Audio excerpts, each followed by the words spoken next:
tempat ibadah.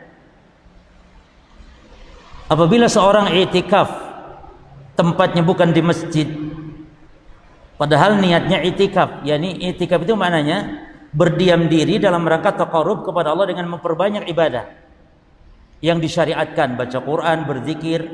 Nah, kita inginnya lebih khusyuk, kita cari tempat yang sepi, di gua misalnya. Maka ini menetapkan makanul ibadah laisa lahu fi dalil. Tidak ada dalilnya karena i'tikaf itu tempatnya di masjid. Allah Ta'ala mengatakan wala tubashiruhunna wa antum akifuna fil masajid. Jangan kalian campuri istri-istri kalian sementara kalian sedang beriktikaf di masjid. Demikian pula waktunya, zamanul ibadah tauqifiyah, waktu ibadah, entah itu salat, entah itu puasa. Penetapan waktu yang tidak ditetapkan oleh syariat, contohnya hatta malam Jumat, jemaah. Nabi melarang kita untuk mengkhususkan malam Jumat untuk beribadah kepada Allah seperti sholat misalnya. Misalnya ada orang tahajud, kenapa tahajud? Karena ini malam Jumat. Nah, penetapan waktu ini tidak ada dasarnya. Mana dalil malam tahajud malam Jumat itu lebih utama, lebih mulia, memiliki kedudukan? Nggak ada dalilnya, bahkan yang ada larangan. Kata Nabi SAW, la takhussu lailatal jum'ah bil qiyami min bainal layali. Tidak boleh kalian mengkhususkan malam Jumat dengan qiyam. Qiyam ini maknanya bisa sholat tahajud atau sholat malam, bisa qiyam bermakna umum, ibadah yang tidak ditentukan, ya, ibadah sedekah malam Jumat misalnya, khusus karena ini malam Jumat. Itu makna qiyam yang kedua. Mana yang pertama? Tahajud atau salat malam. Kata Nabi, min bainal layali, dibandingkan malam-malam yang lainnya. Wala yaumal jum'ah bisyam min bainal ayyam. Tidak boleh juga mengkhususkan hari Jumat dengan berpuasa dibandingkan hari-hari yang lainnya. Nah, ini waktu ibadah. Termasuk kemarin, hari Rabu kemarin, Rabu terakhir atau Rabu wekasan. Kalau ada orang sholat dengan sebab ini Rabu terakhir menetapkan waktu, apalagi berkeyakinan ini tatayur syirik, at-tiyaratu syirkun. Jadi sholat Rabu wekasan itu adalah perbuatan bid'ah yang dibangun di atas dasar kesyirikan. Menganggap sialnya hari Rabu tersebut turun bala, 300 lebih bala, ada yang 1000 bala, sehingga ditolaknya dengan sholat dengan tata cara tertentu. Itu bid'ah, sholatnya bid'ah, lalu dibangun di atas dasar tatayur kesyirikan, ya. Jadi sesat di atas kesesatan. Naudzubillah min dzalik. Menganggap Rabu terakhir bulan Safar itu sial adalah itu tatayur namanya, at-tiyaratu syirkun. Ditambah dengan melakukan kebid'ahan, itu dengan nolak bala salat sekian rakaat, membaca kulhu belasan kali dan semisalnya. Nah itu termasuk penetapan waktu yang tidak ditetapkan oleh syariat dalam beribadah. Taib. Lalu takdirul ibadah atau adadul ibadah, bilangan, jumlah, ya, seperti menetapkan zikir sekian kali. Nah, ini perlu kepada dalil. Menetapkan baca Al-Fatihah sekian kali, ya. Adapun kalau ada dalilnya seperti membaca 100 kali, misalnya Nabi mengatakan orang yang membaca sehari semalam 100 kali la ilaha illallah wahdahu la syarikalah lahul mulku wa lahul hamdu wa huwa ala kulli syai'in qadir, kata Nabi sallallahu alaihi wasallam, kana lahu hirzan minasy syaitan, ya, maka dia sebagai bentuk penjagaan dari setan. Ini orang yang membaca itu 100 kali dijaga oleh Allah dari gangguan mara bahaya, dari gangguan jin, dari gangguan setan, dari golongan jin. Nah, itu ada dasarnya 100 kali, ada dasarnya 10 kali, Ya, membaca seperti menjenguk orang sakit, man ada maridhan thumma qala indahu sab'a marratin, siapa yang menjenguk orang sakit lalu dibaca 7 kali di sisi orang sakit, di dekat orang sakit, as-sallallahu azim rabbal arsyil azim an yashfiyaka, berapa kali? 7 kali, maka pasti Allah sembuhkan dia. Itu bisa jadi sebab kesembuhan seorang dengan sebab kita menjenguk dan membaca di hadapan, di dekat orang yang sakit. Boleh kita sambil pegang jemaah, karena itu bentuk ruqyah. Jadi meruqyah itu boleh kita baca ayat-ayat Quran atau hadis-hadis Nabi, kemudian kita sentuhkan atau kita tiupkan, atau boleh sambil kita pegang di tempat yang sakit, atau boleh dibaca di air kemudian diminumkan air itu atau dimandikan dengan air yang kita baca tersebut. Maka ini ada dasarnya. Adapun kalau ditulis di kertas lalu kertasnya dibakar lalu diminum, atau ditulis di kertas dimasukkan ke air lalu diminum, maka justru ini bisa jadi berbahaya, ya. Dan itu lebih baik untuk dihindari. Tapi inilah pembahasan yang lalu tentang pembahasan bahwasannya kebid'ahan terjadi di dalam ibadah 6 hal. Pada sebab-sebab ibadah, jenis-jenis ibadah, pada tata caranya ibadah, tempat, waktu, kemudian bilangan ibadah. Nah sekarang kaidah yang sebelumnya ini disempurnakan dengan kaidah yang sekarang akan kita baca, yaitu kaidah yang sangat penting bagi kita, terutama bantahan kepada orang yang melakukan kebid'ahan dalam ibadah. Dia suka berdalil dengan dalil umum, seperti merayakan maulid Nabi, dalilnya itu umum, dalil cinta Rasul atau dalil sedekah. Kenapa membawa telur, nasi kuning pada saat perayaan maulid Nabi? Dalilnya apa? Sedekah. Masa nggak boleh sedekah pakai telur?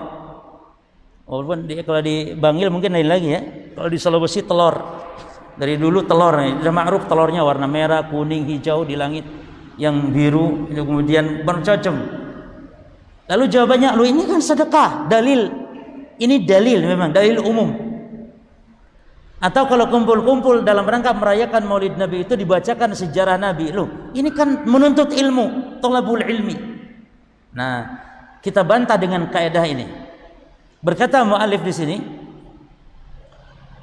perhatikan jemaah, masyru'iyatus syai'i bi aslihi la tastalzimu masyru'iyatahu bi wasfihi. Kita ulangi, masyru'iyatus syai'i bi aslihi la tastalzimu masyru'iyatahu bi wasfihi. Artinya, disyariatkannya sesuatu ibadah bi aslihi pada dasarnya, la tastalzimu tidak mengharuskan, masyru'iyatahu disyariatkannya biwasfihi pada sifatnya. Disyariatkannya solawat kepada Nabi tidak mengharuskan disyariatkannya tata caranya dengan dalil asal. Pada asalnya solawat disyariatkan, namun tata caranya maka perlu kepada dalil khusus. Tidak boleh tata cara ibadah disandarkan dengan dalil asal. Solat ibadah itu pada asalnya, namun tata caranya solat, bentuk seperti tadi kaidahnya, bilangan solat dan semisalnya, tidak diperbolehkan berdalil dengan dalil asal. Jelas nggak di sini? Tadi kan kemarin ya kaidahnya, jenis ibadah, sebab ibadah, jangan berdalil dengan dalil asal atau dalil umum. Ya. Perhatikan kata beliau, wahiyya qa'idatun min qawaidit tauhidil uluhiyah. Inilah kaidah di antara kaidah tauhid ibadah atau tauhid uluhiyah, allati tahfadhu ta'abbud lillahi azza wa jal, yang dengan kaidah ini ibadah kepada Allah terjaga, terpelihara dari penyimpangan.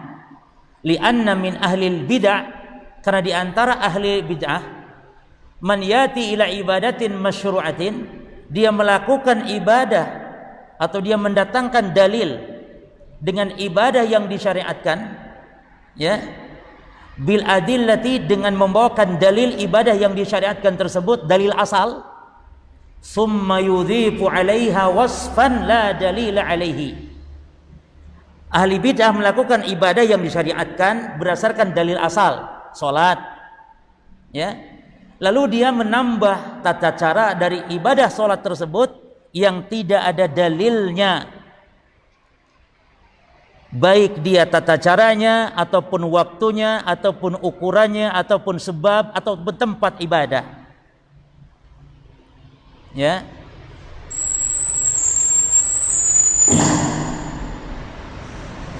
Jadi ahli bid'ah melakukan ibadah lalu dia tambah ibadah itu tata caranya tidak sesuai dengan syariat, dia tambah bentuk, dia tambah waktu atau tempat-tempat atau bilangan ibadah yang tidak ada dalil dari syariat, lalu dia berdalil dengan dalil asal.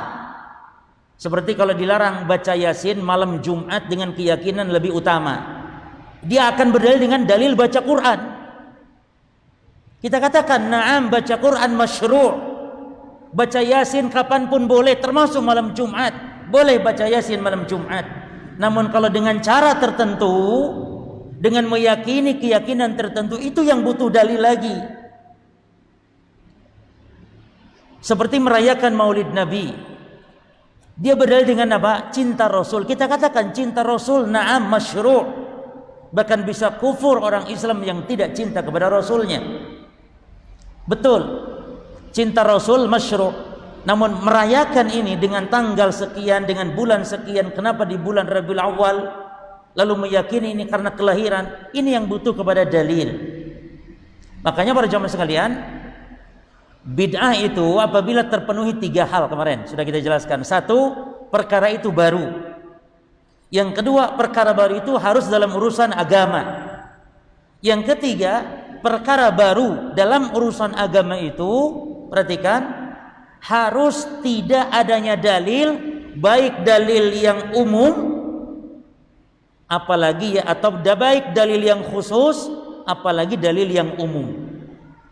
Jadi bisa jadi ahli bidah itu beribadah dengan membutuhkan 2 dalil, baik dalil umum, pada umumnya memang tidak ada pada asalnya, ya, seperti kalau sholat seperti pada sholat, contoh sholat tahajud. Kalau sholat tahajud ada dalilnya, dalil asal, tapi menetapkan malam tahajud tersebut di malam nisfu Sya'ban, maka ini perlu dalil khusus, dan ini tidak ada dalil khususnya. Karena ada dalil namun batil atau lemah atau palsu bahkan. Nah, ini jadi kaidah yang penting di sini. Kemudian kata beliau,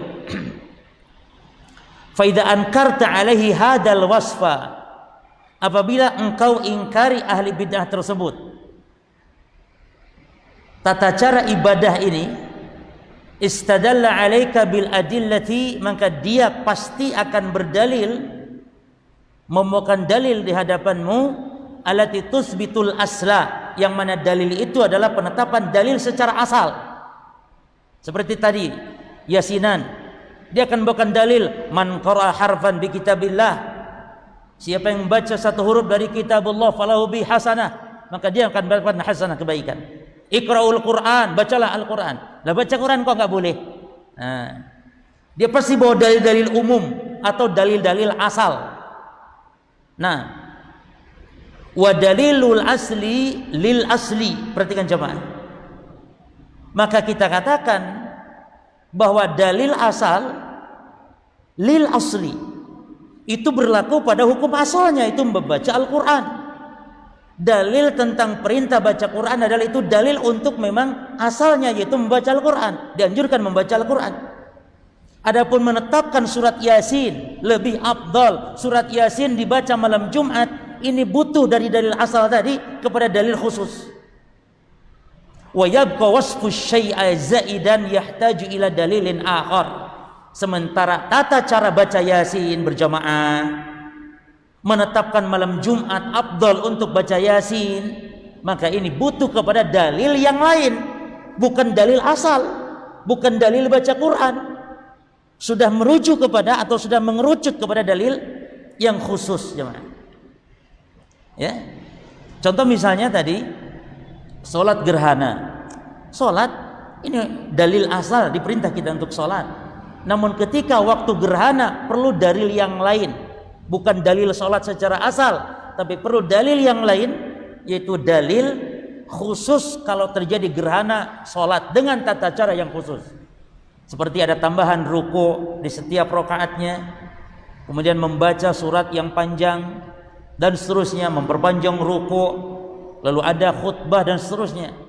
Ya, fala haqqa laka, maka tidak ada hak bagimu antastadilla ala masyru'iyatil wasfil bid'i, untuk berdalil atas disyariatkannya tata cara yang kamu lakukan dengan cara bid'ah, bidalilil ladzi, dengan dalil yadullu alal asli syar'i, dengan dalil yang dia pada hukum asalnya syariat. Jadi tidak boleh berdalil merayakan Maulid Nabi dengan dalil cinta Nabi. Tidak boleh dalil membaca Yasin malam Jumat, Yasinan malam Jumat dengan dalil membaca Al-Quran. Tidak boleh. Harus dalil yang khusus. Mana dalil tentang keutamaan membaca Yasin di malam Jumat dan tata cara membaca seperti itu? Justru ya ada hadis, namun hadis-hadis tentang Yasin semuanya tidak ada yang sahih, bahkan lebih cenderung kepada derajat yang palsu, maudhu', ya, yang justru kalau digabungkan pun tidak menaikkan derajatnya dari yang lemah menjadi sahih. Karena hadis yang lemah, kalau lemah itu ringan, sehingga dikumpulkan jalan-jalan periwayatannya, naik dia derajat menjadi hadis hasan. Jadi hadis hasan itu hadis yang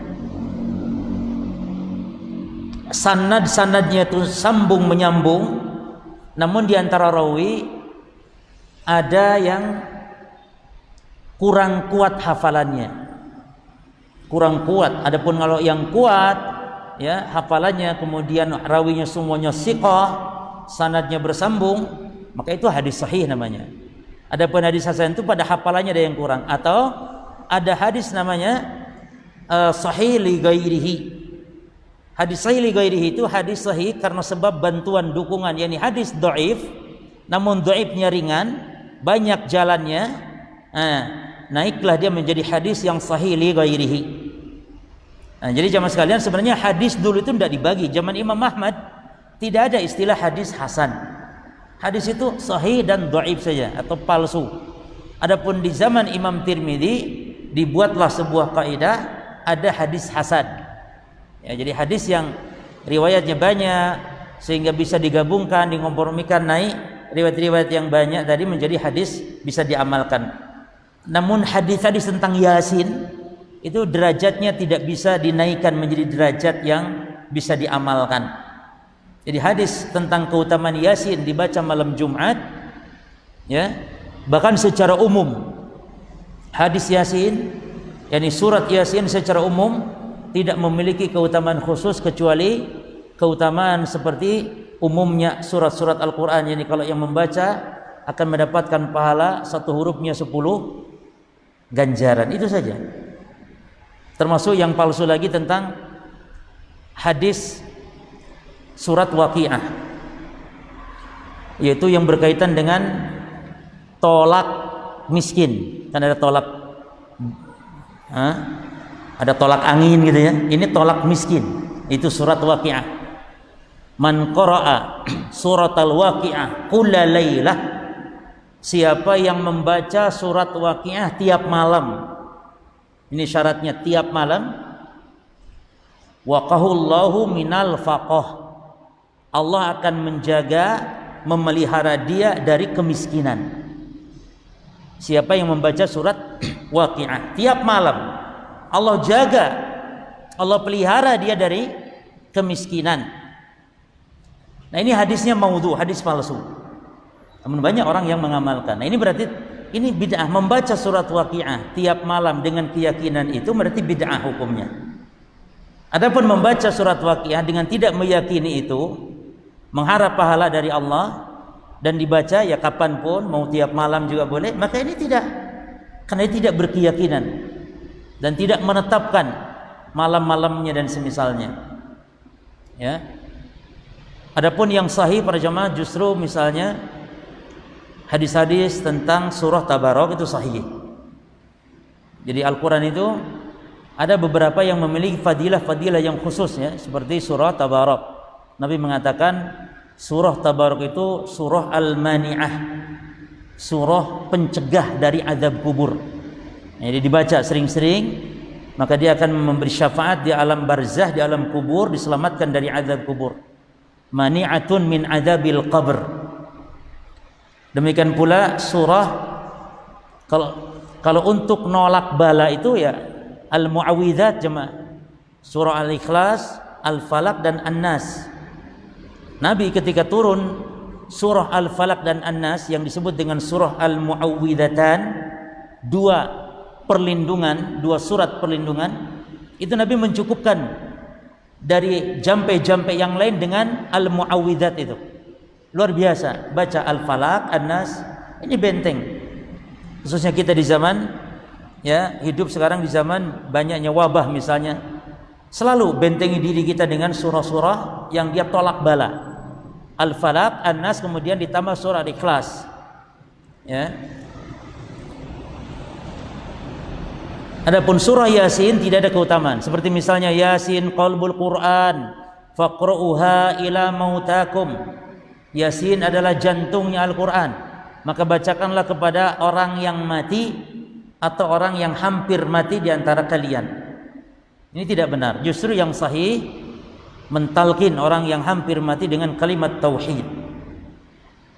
Perhatikan jemaah, ada orang yang takut ya mentalkin orang yang mau mati dengan la ilaha illallah, apalagi dengan membaca syahadat. Dan memang tidak ada perintah membacakan syahadat, tapi ya ini agar orang yang mau mati itu membaca kalimat tauhid la ilaha illallah. Namun la ilaha illallah pun enggak mau, katanya kepanjangan. Takutnya dia ketika mengucapkan itu la ilaha lalu mati. Berarti artinya apa? La ilaha, tidak ada sesembahan, mati. Berarti murtad dia, katanya gitu. Sehingga dia enggak mau bacakan itu. Ini keliru jemaah sekalian. Ingat kaidahnya, kalau ada orang sedang beramal lalu mati, justru Allah sempurnakan pahalanya. Ada orang sedang sholat mati, Allah sempurnakan pahalanya, sholat sempurna. Orang sedang menuntut ilmu mati, maka Allah sempurnakan pahala menuntut ilmunya. Ini luar biasa justru, karena mati adalah sebagai udzur.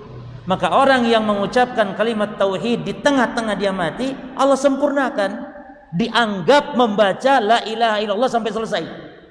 Jadi jangan takut, bacakan, ajarkan, bukan bacakan, ajarkan orang yang hampir mati dengan kalimat tauhid agar dia mengucapkan kalimat tersebut di akhir hayatnya. Ya. Maka kalau ada orang yang sudah mengucap la ilaha illallah, biarkan itu, supaya itulah yang akhir yang dia ucapkan. Kalau dia membaca yang lain atau dia mengucapkan kata-kata lain, kita ulangi lagi. Fulan baca la ilaha illallah, ya, supaya dia ikuti pelan-pelan la ilaha illallah, supaya dia ikuti la ilaha illallah. Biarkan. Kalau ngomong yang lain, bacakan lagi. Demikian, itu cara mentalkin.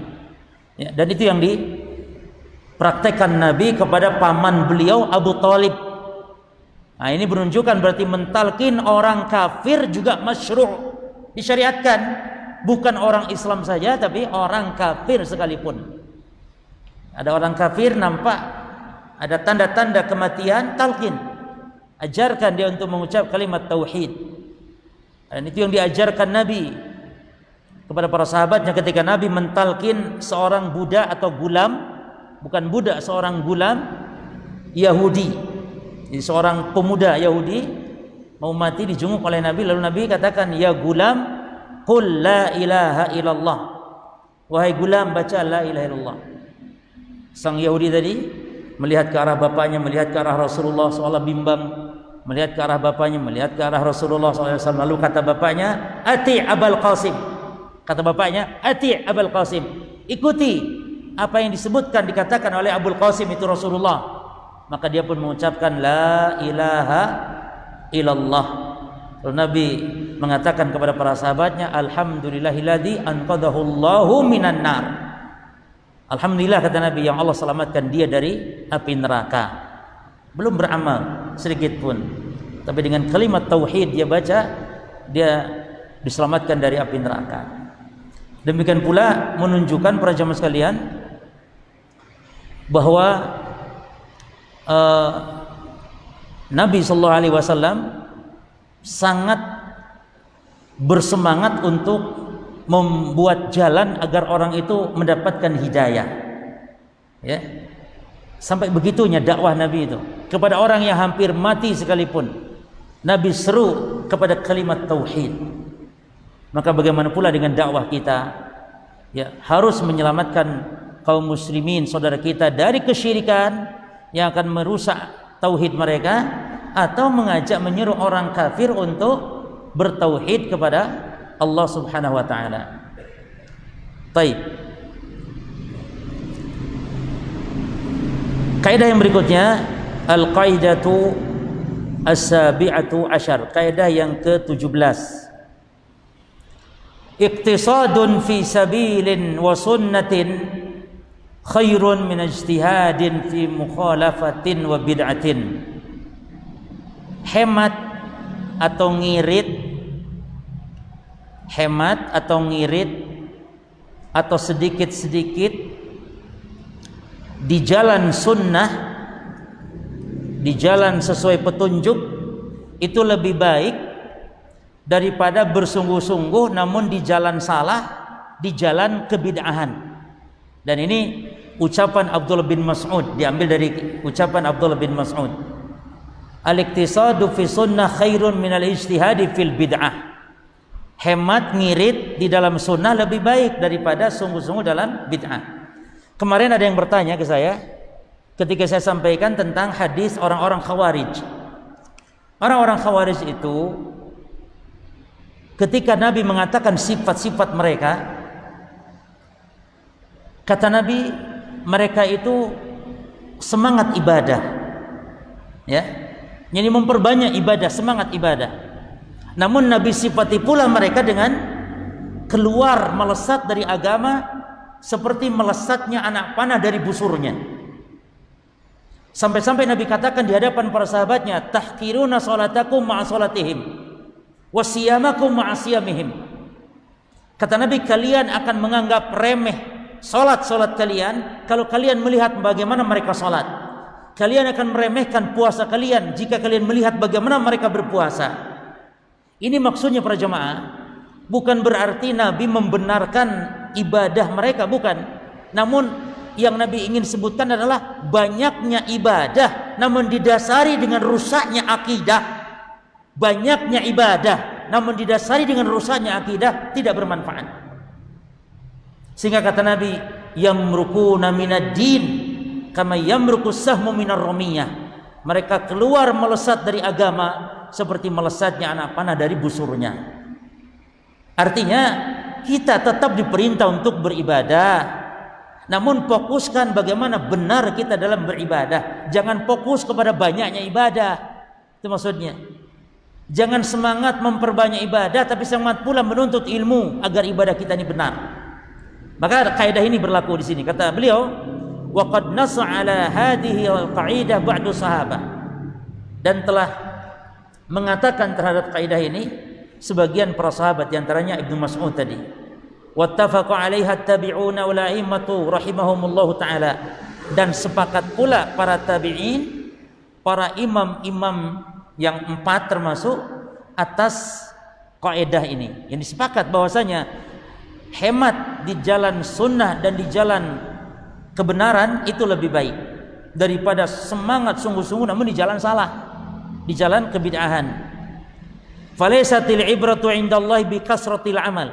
Perhatikan, bukanlah yang menjadi tolak ukur di sisi Allah itu banyaknya amalan. Ya, bukan banyaknya amal yang menjadi tolak ukur di sisi Allah. Makanya Allah mengatakan di dalam surah di dalam surah Tabarak, alladzi khalaqal mauta wal hayata liyabluwakum ayyuhum aktsaru amala. Betul? Atau ahsanu amala? Ahsanu amala, bukan aktsaru amala. Ya, dialah Allah yang menciptakan kematian dan kehidupan untuk menguji kalian, siapa di antara kalian yang aktsaru atau ahsanu, yang paling ahsan, yang paling baik amalnya. Dan ini tafsirannya ma'ruf di kalangan para as-salaf. Apa maksud ahsanu amala? Ahsanu amala ay ikhlas lillahi azza wajal wal mutaba'ah li Rasulillah sallallahu alaihi wasallam. Maksud amalan yang paling ahsan adalah amalan yang ikhlas karena Allah, dan amalan yang sesuai dengan petunjuk atau ittiba kepada petunjuk Rasulullah sallallahu alaihi wasallam. Itu amal yang paling baik. Ya, jadi bukan tolak ukurnya dengan banyaknya, bukan para jemaah. Maka Allah pun lebih cinta kepada amalan yang sedikit namun continue. Apa kata Allah? Kata Nabi dalam hadis yang sahih, kata Nabi SAW, ahabbul a'mali ilallah ma'adwamu ala ashabiha wa in qalla.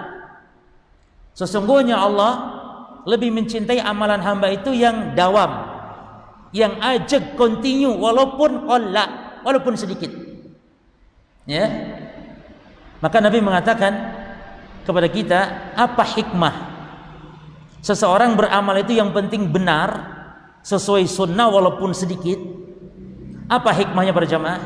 Hikmahnya kata Nabi, perhatikan, kata Nabi, saddidu wa qaribu. Beramalah kalian dengan benar dan sedang-sedang saja, jangan ngoyo banyak-banyak, jangan. Yang penting benar, lurus, dan qaribu. Qaribu itu sedang, jangan banyak-banyak. Ya. Dalam hadis yang lain kata Nabi, i'malu ma tutiqun. Beramalah sesuai dengan kemampuan kalian, jangan ngoyo. Fa innallaha la yamillu hatta tamallu. Karena Allah itu tidak akan pernah bosan untuk menerima amal kalian, walaupun terus sedikit-sedikit, tapi terus sampai justru kalian yang merasa bosan, kata Nabi. Maka di antara kiat agar kita istiqomah dalam amal adalah jangan ngoyo, jemaah. Amal aja, tenang, ajak, tapi terus continue, walaupun sedikit. Baca Quran tuh tiap hari walaupun 1 lembar per hari, terus jadwalkan. Syukur-syukur 1 juz sehari, ya. Tapi terus tiap hari, jangan 1 hari ini masya Allah 7-8 juz, lalu besoknya meneh, besoknya nanti lagi. Kemarin kan wis 7 juz, mantap kemarin. Itu cukup untuk 7 hari. Lah, lebih afdal kita membaca 1 juz saja. Jangan 7 juz, jangan, besok lagi aja 1 juz, supaya timbul tetap semangat. Dan di antara hikmahnya jemaah, kalau kita mati di hari itu, berarti kita walaupun 1 juz kita telah membaca Quran. Berarti amalan baca Quran kita bawa mati di hari itu. Husnul khatimah. Bayangkan kalau 7 juz kemarin dan hari ini mati, nggak baca. Kemarin baca, hari ini enggak. Berarti kita mati hari ini tidak dalam keadaan sedang membaca Al-Quran. Ya. Taib, apa hikmahnya tadi disebutkan, kata Nabi, beramal itu yang penting benar walaupun sedikit. Karena apa? Karena surga, perhatikan, tidak bisa ditebus dengan banyaknya amal. Jadi surga itu kita menebus bukan dengan banyaknya amal, bukan, tapi dengan amalan yang benar. Nabi SAW mengatakan, la yadkhulul jannah ahadakum bi amalihi. Dalam hadis yang lain, ma minkum min ahadin, tidak ada seorang pun di antara kalian masuk surga dengan amalnya, bukan, kata Rasulullah. Lalu para sahabat tanya, wala anta ya Rasulullah, apakah engkau juga begitu ya Rasul, yang masuk surga bukan karena amalanmu? Kata Nabi, saya pun demikian. Wala ana, saya juga demikian. Saya masuk surga bukan karena amal saya, tapi karena rahmat Allah Subhanahu wa ta'ala. Maka amal itu yang penting benar, karena itu untuk menggapai rahmat Allah. Ya. Walaupun kita sebanyak apapun sedekah, sebanyak apapun kita amal saleh, para jamaah sekalian, itu bukan berarti kita membeli surga dengan banyaknya amal, tidak. tapi surga dengan rahmat Allah. Ada orang mungkin yang amalnya sedikit namun benar, itu lebih baik. Makanya ada kaidah kita yang kita sebutkan sekarang, iqtisadun fi sabilin wa sunatin khairun min ijtihadin fi mukhalafatin wa bid'atin. Ya. Baik. Hemat di dalam jalan yang benar, di jalan sunnah, itu lebih baik daripada sungguh-sungguh dalam jalan yang salah dan jalan bid'ah. Kemudian kata beliau, "Falaisatil ibrah indallah bi kasratil amal wala bi kasratil ijtihadi ala ghairi hudan wala sabilin." Maka banyaknya amal bukanlah tolak ukur di sisi Allah, bukan pula dengan semangat. Nah, ahli bidah itu semangat tidak jamaah. Oh, masya Allah, jangan ngomong kalau urusan semangat. Ahli bidah itu semangat ibadahnya. Ya, antum salawat mungkin hanya pas sholat, selesai sholat. Ahli bidah salawatnya luar biasa, sampai dibaca 5.000 kali. Salawat nariyah itu jamaah 4.444 kali. Si antum pernah baca salawat sampai segitu jumlahnya? 4.444 kali salawat nariyah. Allahumma sholli sholatan kamilatan wa salim salaman. Oh benar. Ya wis pokoknya alati tanhulu bihil uqadu wa tanfariju bihil qurabu. 4.444 kali. Semangat tidak ini? Semangat. Ya. Antum masih tidur, ahli bidah itu sudah bangun. Sudah puji-pujian. Yang tujuannya baik, niatnya baik, membangunkan orang, namun justru mengganggu manusia. Bisa menjadi dosa dengan sebab mengganggu manusia. Mengganggu orang sakit yang sedang tidur. Jam 3 aja man. Bangun. Ya. Mengganggu orang kafir sehingga menjadi benci kepada Islam karena terganggu. Adzan itu kan 5 kali sehari semalam. Itu pun hanya berapa menit kalau adzan. Tidak akan terganggu orang dengan adzan, tapi dengan puji-pujian, bahkan puji-pujiannya lagu apa itu yang lir ilir, ada yang baca Quran, macam-macam, ya. Nah, itu yang dimaksud. Wala bikasratil ijtihadi ala ghairi hudan wala sabilin. Bukan dengan banyaknya semangat, namun bukan di atas petunjuk, bukan di atas jalan, wala sunnatin, bukan di atas sunnah. Faqalilul amal, maka amal yang sedikit, bi ikhlasin wa mutaba'ah, namun dengan dasar ikhlas dan mutaba'ah sesuai dengan petunjuk Nabi, khairun min kasrati au min katsirihi, lebih baik daripada banyak amal idza kana jariyan ala mukhalafatin wa bid'atin, namun berjalan di atas penyimpangan dan kebid'ahan. Ya. Maka kita jangan mudah tertipu dengan orang yang banyaknya amal, tapi timbang dulu dengan apakah di jalan sunnah atau tidak. Adzan, fadhal.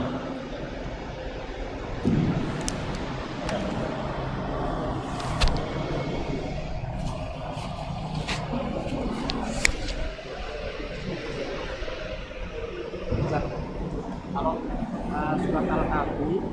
surat al-Kahfi dari Jumat itu dalilnya khusus. Ya khusus. Tapi hadisnya dhaif, sebagian mengatakan dhaif. Surah Al-Kahfi malam Jumat ya. Ya. Sama. Perlu dalil khusus. Dan dalilnya ada namun dhaif. Sebagian mengatakan dhaif.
Bismillah, alhamdulillah, wassalatu wassalamu ala rasulillah wa ala alihi wa ashabihi wa man wala, amma ba'd. Ikhwani fid din wa akhwati fillah rahimani wa rahimakumullah. Selesai sudah pembahasan dari kaidah-kaidah di dalam ibadah dan lawannya yaitu bid'ah, yaitu pada kaidah terakhir bahwasannya hemat di dalam jalan sunnah lebih utama, lebih baik daripada bersungguh-sungguh di jalan yang menyimpang dan di jalan kebid'ahan. Dan ini bukan memotivasi kita untuk menjadi malas ibadah, tentu bukan. Tapi justru kita untuk semakin bersemangat memperbaiki ibadah kita agar ibadah-ibadah tersebut berada di atas jalan sunnah sesuai dengan petunjuk Nabi sallallahu alaihi wasallam, khususnya yang kita bahas dalam 6 hal tadi. Dalam sifat ibadah, waktu-waktu ibadah, tempat-tempat ibadah, bilangan-bilangan ibadah, sebab-sebab ibadah, termasuk jumlah bilangan ibadah.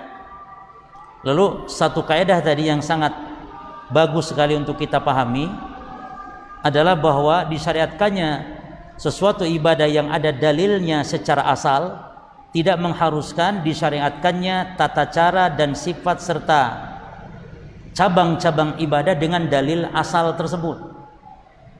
Ya, tapi perlu juga kepada dalil yang khusus terhadap penghususan ibadah. Termasuk tadi yang ditanyakan adanya surat Al-Kahfi. Apakah dibaca malam Jumat dengan keyakinan lebih utama perlu dalil khusus? Al-jawab, betul, perlu dalil khusus. Membaca Al-Kahfi malam Jumat dan ada dalilnya. Namun keabsahan dalil tentang kekhususan surah Al-Kahfi dibaca di malam Jumat, maka para ulama ahli sunnah berbeda pendapat tentang menilai derajat hadis tersebut. Sebagian mengatakan hadisnya dhaif, sebagian mengatakan sahih. Ya, oleh karena itu bagi yang mengatakan hadis itu dhaif, maka ya tidak usah mengkhususkan baca Al-Kahfi di malam Jumat. Yasin, Al-Kahfi ya tidak mengkhususkan. Adapun memperbanyak membaca Al-Quran dengan tidak meyakini adanya kekhususan tersebut, maka itu dibolehkan. Memperbanyak ibadah secara umum ya di malam Jumat. Adapun kalau salawat memang ada dalil khusus untuk memperbanyak salawat di hari atau di malam Jumat. Kata Nabi SAW, aksiru alayya minas salah fi yaumil jum'ah wa lailatil jum'ah. Perbanyaklah kalian untuk membaca salawat, bersalawat kepadaku di hari atau di malam Jumat. Nah, kalau bersalawat ada dasarnya. Perbanyak kita membaca salawat, baik salawat Ibrahimiyah yang kita baca di dalam salat kita, Allahumma sholli ala Muhammad wa ala ali Muhammad, atau dengan membaca salawat yang paling ringkas, itu membaca Allahumma sholli ala Muhammad wa ala alihi wa sahbihi, Allahumma sholli ala Muhammad wa ala alihi wa sahbihi, atau membaca sallallahu alaihi wa ala alihi wasallam, sallallahu alaihi wa ala alihi wasallam. Seperti ketika nama Nabi disebutkan, maka banyak kita untuk membaca salawat, di antaranya salawat yang paling ringkas saja. Ketika nama Nabi kita disebutkan, nama Rasulullah disebutkan, kita membaca salawat dengan membaca sallallahu alaihi wasallam. Karena Nabi mengatakan, abkhalun nasi man dzukirtu indahu falam yusolli alayya. Sebakhil-bakhil manusia adalah orang yang namaku disebut di hadapannya namun dia tidak bersalawat kepadaku. Demikian insyaallah, dan kita masuk nanti ke pembahasan berikut, yaitu masuk ke kaidah tauhid uluhiyah, yaitu tauhid uluhiyah yang bunyi kaidahnya adalah la intifa'a bi kalimati tauhid illa bitahqiqi syurutiha wa intifa'i nawaqidiha ay mawani'iha. Ini kaidah yang penting jemaah. Artinya tidak akan bermanfaat kalimat tauhid la ilaha illallah kecuali apabila mewujudkan syarat-syaratnya dan tidak ada penghalangnya atau pembatalnya. Ini penting kita pelajari apa itu pembatal-pembatal tauhid dan apa syarat-syarat ketika tauhid yang kita ucapkan itu bermanfaat. Insyaallah akan kita kaji pada pertemuan yang akan datang. Wallahu taala alam. Subhanakallahumma bihamdika asyhadu an la ilaha illa anta astaghfiruka wa atubu ilaik. Wassalamualaikum warahmatullahi wabarakatuh.